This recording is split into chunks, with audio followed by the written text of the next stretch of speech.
going on, people? Short video, and I'm going to talk about the misconceptions of the Bible. Now, the Bible is just a structure of God's law, and it's a law that exposes the evils of human nature, and it's proven by the results of implementation or using the law, applying it to your life, and examining the results from it, or it's also proven by the results of rejecting that law and seeing how not only your physical individual self breaks down, but how life and society itself breaks down. See, law is a structure that is against the feelings, impulses, and desires of our flesh. And our spiritual nature, or ethereal, or esoteric, or whatever word you want to use, just describes the law of logic, the laws of reality, that our consciousness outside of our feelings is built on. Like there is, let's use a conscience for example. Our conscience is actually proven by our complaints and how we all have expectation of people. For an example, people can sit there and say that hitting them in the face or punching them in the face is a bad thing. But if I punch them in the face and they complain, then they actually are proving it by their response that it is a bad thing. Because people can lie, people can deceive, people can reject the truth and do all of these things, but your conscience actually exposes you to what is really true, whether you agree with it or not.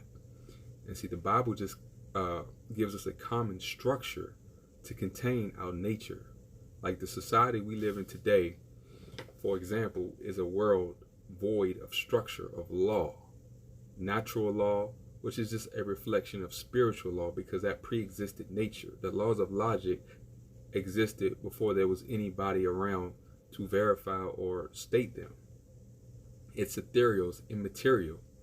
And see, this proves the spiritual nature that is our true identity. It's what we're true built on. The flesh can choose to reject the truth. It can ignore nature. It can ignore logic.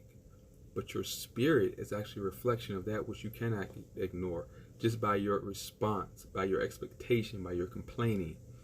See, there is a universal truth that we all know people can lie about. For example, if I told somebody I'm walking on the ground, they can say I'm not. But anyone who wants to be honest with themselves can agree that yes, we are all walking on what we call ground. This is a universal truth. And the person who doesn't agree with that will be lying because no one's walking on the air and no one's walking up a wall. Let's keep it real. And I'm going to talk about this thing about faith. You see, faith is a word that's been thrown around. Faith is actually a reflection of following certain statutes and laws, believing that they will produce a result to contain or protect you from a certain consequence of our nature. Like we have faith that obeying God's law will protect us from our own destruction of obeying our flesh.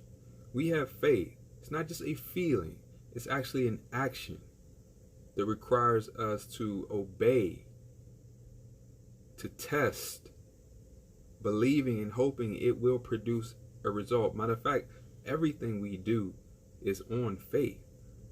Everything.